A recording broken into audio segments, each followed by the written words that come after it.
કદાચ હું ખોટું બોલતો હોય, તમે મારી ઉપર આક્ષેપ કરતા હોય, પણ મિત્ર ખેડૂત રેલીની અંદર જે કોઈ પણ ખેડૂત આવેલો હતો, કદાચ ભાજપનો હોય તો પણ ભલે, કોંગ્રેસનો હોય તો પણ ભલે, અથવા આપનો હોય તો પણ ભલે, કોઈ પણ ખેડૂત મિત્રને તમે પૂછી જુઓ કે જ્યાં સુધી ખેડૂત સભા સ્થળે પહોંચ્યા ત્યાં સુધી ખેડૂતોને ગેરમાર્ગે દોર્યા છે કે નહીં?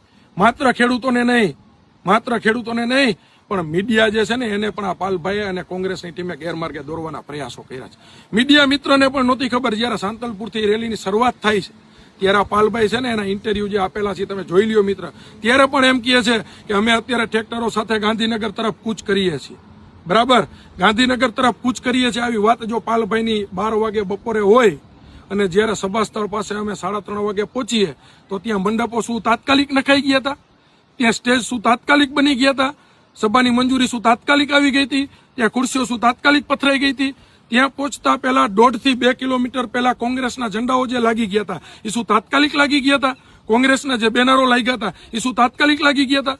જો આ ખેડૂતની વાત હતી તો કોંગ્રેસની વાત ક્યાંથી આવી? કોંગ્રેસના ઝંડા ક્યાંથી આવ્યા? કોંગ્રેસના બેનર ક્યાંથી આવ્યા? વાત ગાંધીનગર જવા માટેની હતી તો કોંગ્રેસની સભાનું આયોજન ક્યાંથી આવ્યું?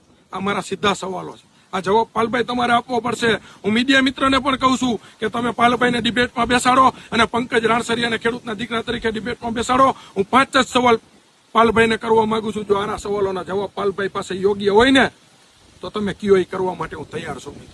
કયો કરવા માટે તૈયાર છું, કારણ કે આની અંદર કોઈ પણ જાતની રાજકીય પ્રવૃત્તિ કરનાર પંકજ રાણસરિયા નહીં, પણ એક પણ ખેડૂતનો દીકરો નથી. રહી વાત બીજી મિત્ર તે કે જે જગ્યા જે સભા સ્થળ હતું ત્યાંથી જે આગળ જે ખેડૂત મિત્ર પહોંચી ગયા હતા ત્યાંથી મને ફોન આવવા માંડ્યા કે પંકજભાઈ આ ગાંધીનગર જવાની વાત જે છે એ ખોટી છે. સભા સ્થળનું લોકેશન આ જગ્યાએ છે, ત્યાં સભાના મંડપો નખાઈ ચૂક્યા છે, પ્રી પ્લાનિંગ મુજબનો એજન્ડા હતો, ખેડૂતોને ગેરમાર્ગે દોરવાના પ્રયાસો હતા. એટલે મેં એક વખત એમનું નક્કી કરવા માટે થઈ મારી ગાડી આગળ કરી અને હું ત્યાં જોવા માટે પહોંચ્યો જે ખેડૂત મિત્ર કહે છે હકીકત સાચી છે કે ખોટી. ત્યારબાદ ત્યાં પહોંચ્યા પછી મેં જે બેનરો મારેલા હતા એની અંદર વાંચ્યું કે જે આ ખેડૂત છે ને થાંભલા માટેની લડાઈ લડવા માટે આવ્યો છે અને એની અંદર જે 5 મુદ્દાઓ લખેલા હતા એની અંદર એક પણ મુદ્દો થાંભલાનો નહોતો. અને એક બાજુ કિસાન સંઘર્ષ સમિતિ અને એક બાજુ કોંગ્રેસના પેમ્પલેટો મારેલા હતા અને લાગઠ કોંગ્રેસના ઝંડાઓ મારેલા હતા. સ્ટેજ ઉપર જે બેનર મારેલા હતા એની પાછળ પણ કોંગ્રેસના નિશાનો મારેલા હતા મિત્ર. તો આની અંદર અમારા જેવા યુવાનો કે જે ખેડૂતો માટેની વાત કરવા માટે આવ્યા હતા, બીજા પક્ષ સાથે જોડાયેલા હતા, છતાં પણ ખેડૂતોના હિતની લડાઈ લડવા માટે આવ્યા હતા, એ લોકોને શું વિચારવાનું? એ લોકોને શું માત્ર આ કોંગ્રેસની સભામાં બેન તાલી પાડવા અમે આવ્યા હતા? અમે તાલી પાડવા આવ્યા હતા?